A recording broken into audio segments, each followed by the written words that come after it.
আসসালামু আলাইকুম। আজকের এই ভিডিওটা আপনারা শুরু থেকে শেষ পর্যন্ত দেখেন। আপনারা আজকে দেখতে পারবেন যে স্টুডেন্টের পাওয়ার কত। স্টুডেন্ট পাওয়ার বলতে এটা বোঝায় যে তাদের যে একটা শিক্ষিতের একটা মর্যাদা, তারা যে একটা মাথার ব্রেনের কাজ করে, তারা যে এত দ্রুত পরিমাণ তারা সারা ঢাকা শহর জুড়ে যারা বাংলাদেশ জুড়ে যে ট্রাফিক নিরাপত্তা আইন সেটা পরিচালনা করছে, সেটা আপনারা দেখতে পারবেন আজকের এই ভিডিওটা দেখলে। আপনারা সবাই ঘরে বসে থাকেন, দেখতে পারেন না, শুধু শুনতে পারছেন যে ছাত্ররা যে এই ট্রাফিক আইন পরিচালনা করতেছে। আজকে আপনারা দেখেন যে তারা এত সাহস, আসলে তাদের রক্ত গরম কিন্তু মাথা ঠান্ডা। কারণ তাদের এত ছাত্রের এত টেকনিক, এটা কেউ বলতে পারবে না। আপনারা দেখেন আজকে কোনো কোথাও রাস্তায় যানজট নেই। আজকে শুরু থেকে শেষ পর্যন্ত ভিডিওটা দেখবেন। আজকে ভিডিওটা হচ্ছে লিং রোড থেকে ঢাকা মোহাম্মদপুর।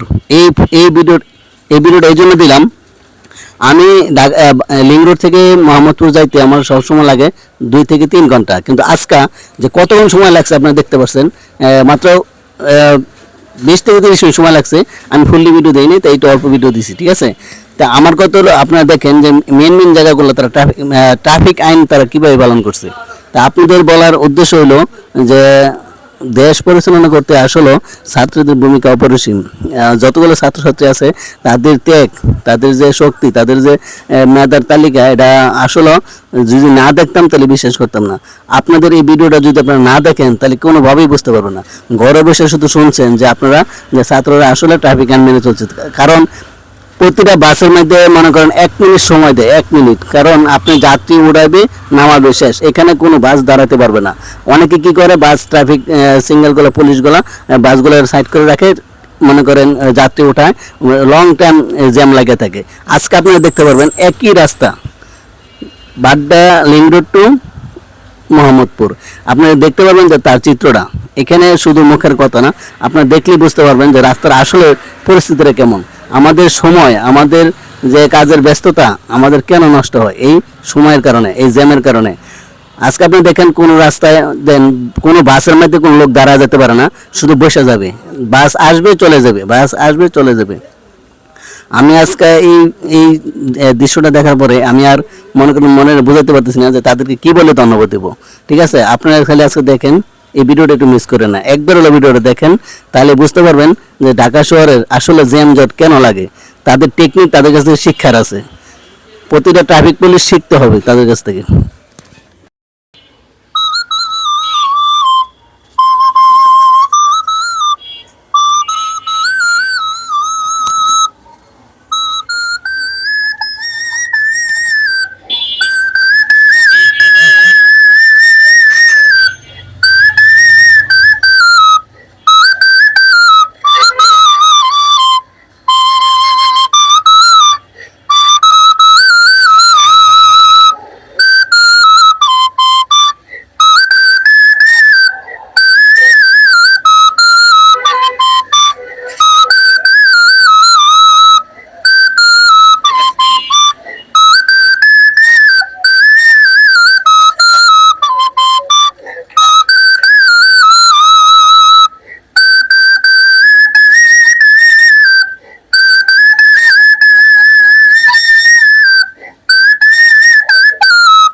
এই যে দেখেন এটা হচ্ছে গিয়ে মহাখালী, এই যে বাস স্ট্যান্ড, ঠিক আছে। দেখছেন এখানে কোনো কেউ দেখছেন যে এখানে জ্যাম ছাড়া কোনো সময় থাকে?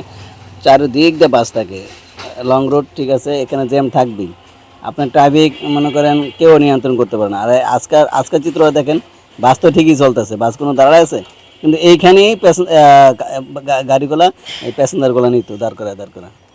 তাই আজকের জন্য আপনারা খালি একটু দেখেন রাস্তার পরিবেশটা, খালি দেখেন। আমার অনুরোধ, খালি ভিডিওটা একটু দেখেন আপনারা, যে ঢাকা শহরে যে সবচেয়ে বেশি জ্যাম যে জায়গায়, এই জায়গাতে আমি আজকে ভিডিওটা করলাম, আপনি একটু দেখেন।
এই যে দেখতে পাচ্ছেন, এই যে সংসদ ভবনের সামনে দেখেন, এই জায়গাটা দেখেন কি অবস্থা। এটা কিন্তু ভিআইপি এলাকা, তারপরে যানজট থাকে এখানে। তারপরে দেখেন যে একদম নিরিবিলি তাদের এখন আপনারা বুঝতে পারবেন যে এই যে ছাত্ররা দেখছেন কিভাবে দাঁড়াইছে, এদের সাহস কি দেখছেন। ট্রাফিক সিঙ্গেল যারা দেয় তারাও এইভাবে দাঁড়াইতে পারবে না, যে একদম যেখানে দাঁড়া রয়েছে এর পাশ দিয়ে যাইতে হবে গাড়ি। তা আপনি কিভাবে এলোমেলো গাড়ি চালাবেন এত। আগে তো ট্রাফিক অ্যান্ড সার্জন থাকলেও মানুষ এই দায়িত্ব দেওয়া আছে, তারপরও তারা কিন্তু দায়িত্ব ফলো করে না। এখন দেখেন তাদের কথা হইলো তোমার রাস্তা তুমি যাও, ঠিক আছে। অনেক সুন্দর, আপনারা দেখতে থাকেন।